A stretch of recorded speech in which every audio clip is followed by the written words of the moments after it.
This is Dave Giancola with Youth1.com, welcoming our subscribers, viewers, and everyone else to our fitness and wellness page, dropping at the beginning of 2014. So it's a happy new year to all of our subscribers.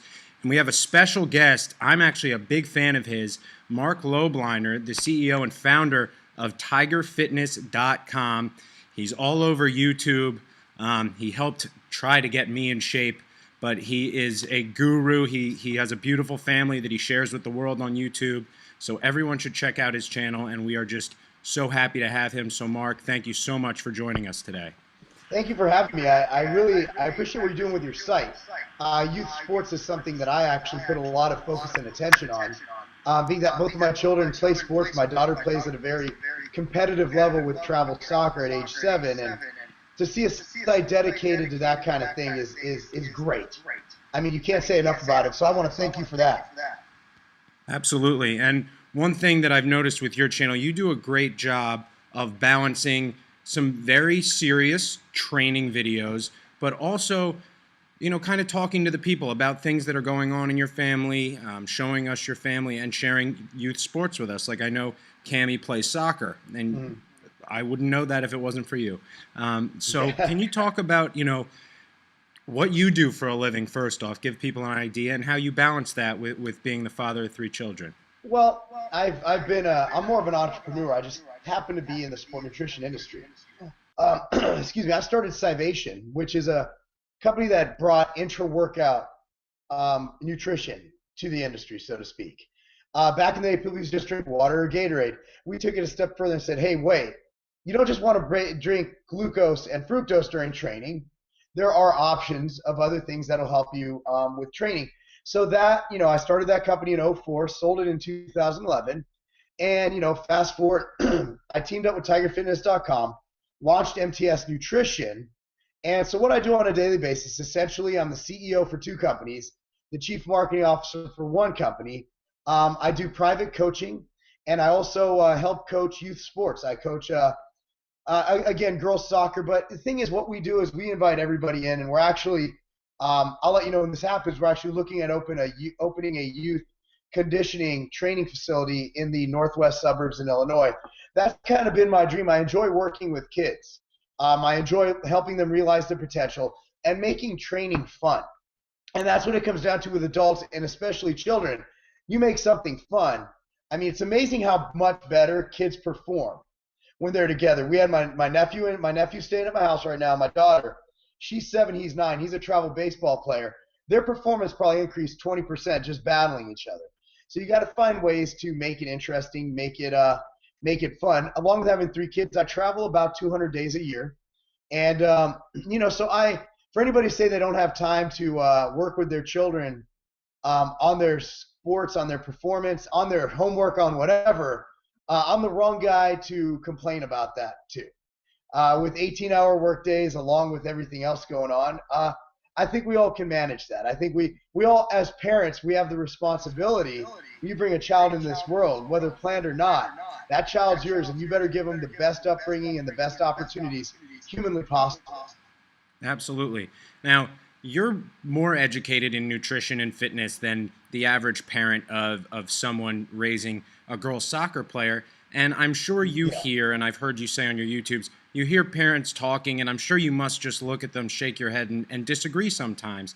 And I think there are some myths that are associated with youth sports and training, whether it is lifting light weights or doing cardio, getting in shape. I think there are a lot of myths, and one that continually gets brought up by our subscribers, and I think is something that we want to address, is there's this myth, or maybe it's true, and you can tell us, that lifting weights at a young age stunts growth. And I'm sure you knew what I was going to say.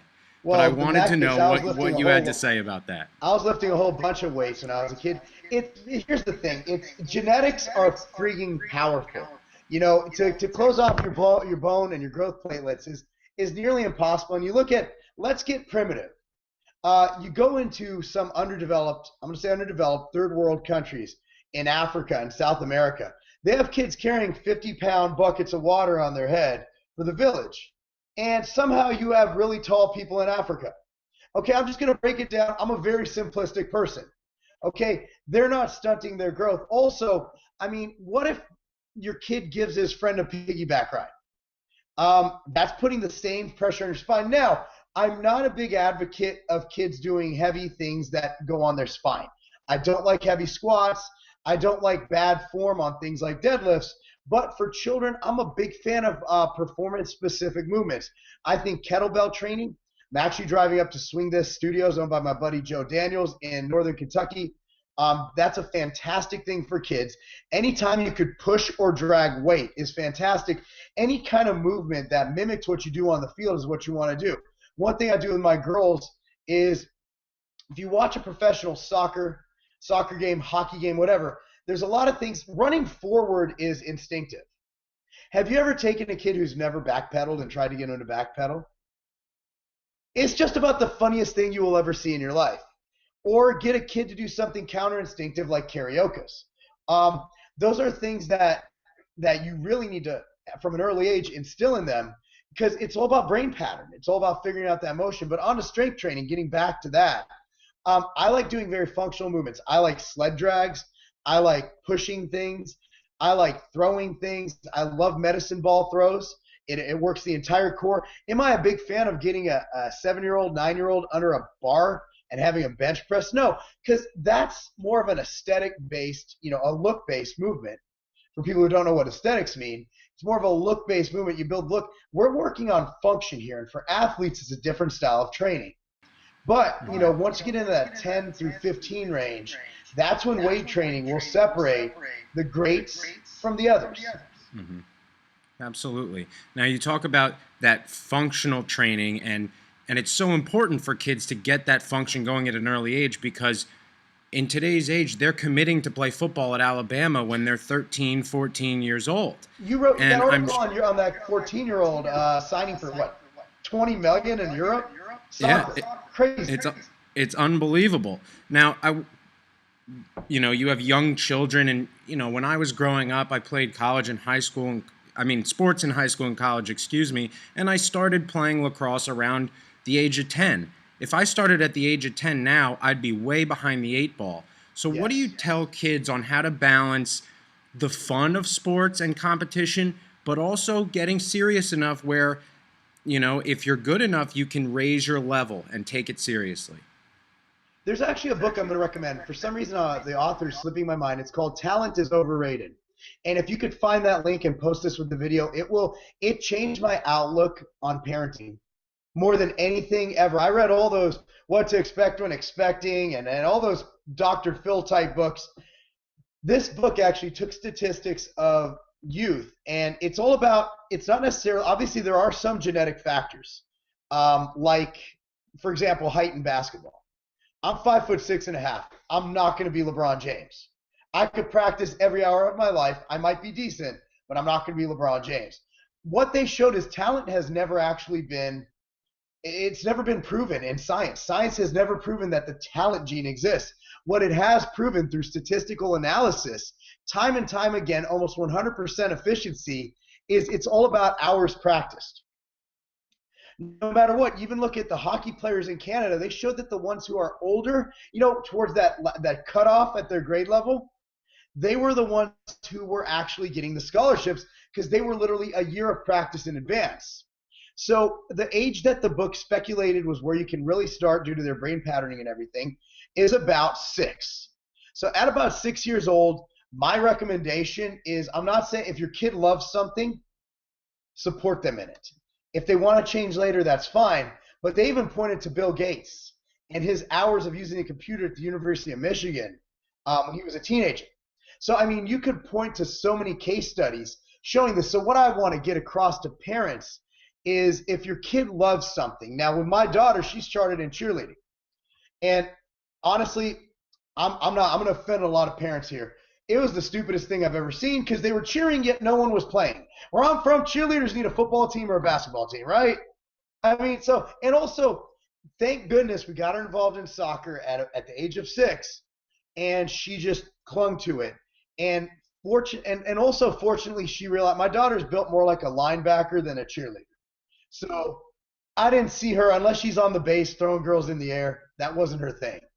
So I really, really think that what you want to do as a parent is you want to let them be kids, want to let them go play, want to let them do their thing, but take 2 days a week, make it your time with them. Say, hey, we're gonna go train afterwards. We're gonna get frozen yogurt, and balance that. And I know you want to get into nutrition later for children. I think that's a whole different topic. But at the end of the day, you really want to just hone in on balancing. Now, you don't have to train with a kid more than 45 minutes to an hour. Just focus on that skill set for the day, whether it's conditioning or agility or whatever, and do it. But at the end of the day, you do not want to compromise their fun, because once it stops being fun, they're not going to want to do it.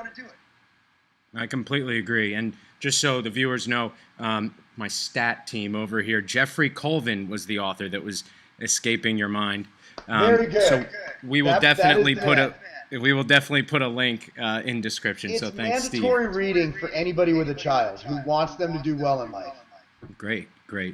And we actually will put a link to that, and you can go buy it on Amazon or whatever. We want to educate our parents, obviously, as much as possible.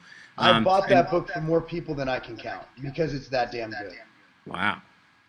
You heard it here first. And you kind of did the transition for me, but I think this is perfect because I think when you're talking about fun and everything, I think nutrition for kids comes into play because kids associate ice cream and candy and everything with fun. I mean, it's fun eating candy, and you hear all the time, oh, give the kid ice cream. He's 5. I wish I could eat ice cream again. And sure, kids are growing and their metabolisms are through the roof, but how important really is it for young, growing children, whether they're athletes or not, to get the right macronutrients, micronutrients? How important is a well-rounded diet?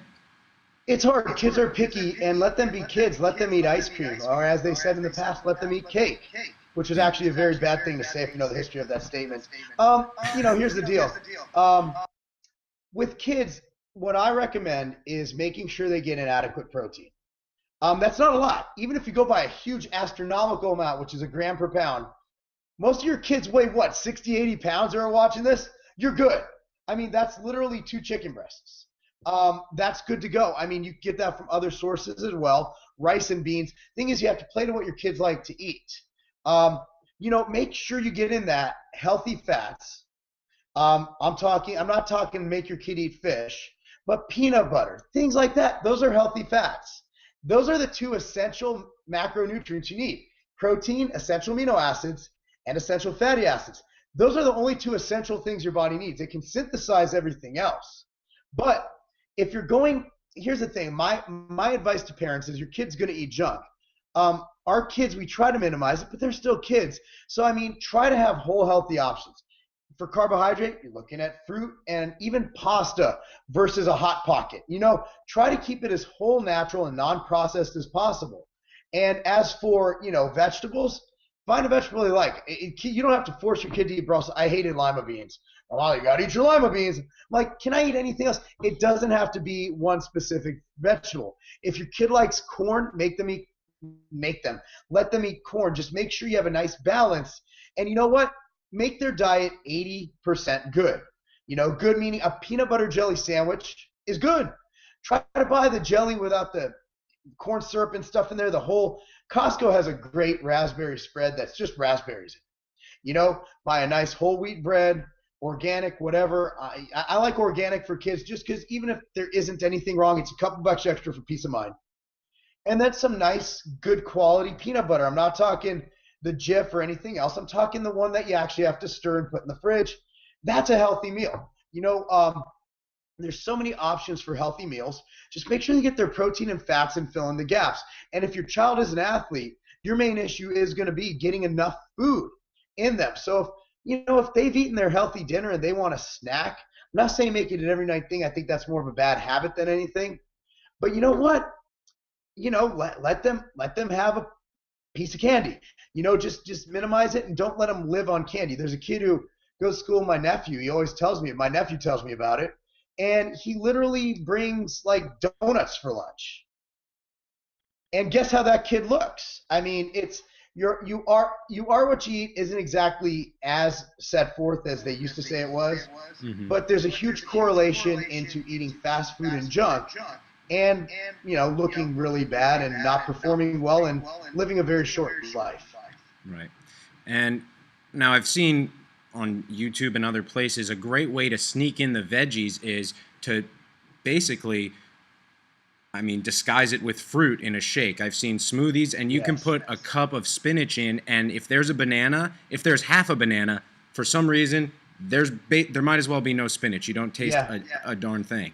Spinach and kale are two good things. Spinach is great because it has a very weak taste where you could throw it in with a fruit smoothie. The bottom line is I like micronutrients. Thing is, like it was negative 27 wind chill this morning in Illinois, and Holy smokes. everybody's sick at their school. My kids, forget about athletic performance.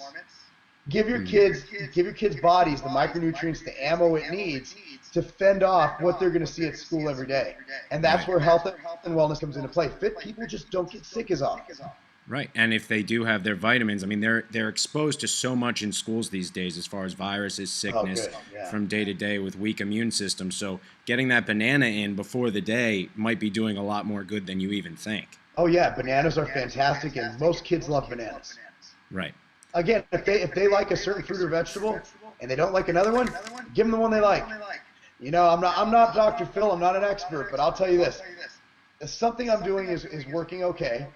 And even if it wasn't, you notice all psychologists have mental issues. I think that's a good formula. If your kid doesn't like something, that'll cause like there's so many studies on this, long-term issues with food where your parents are like, gotta clean your plate. That's been proven to be not good. So you just have to give them things that they will eat, but explain to them, my daughter will eat things if I say, I could put literally anything on a plate and say, it'll make you better at soccer. She'll find a way to get it down.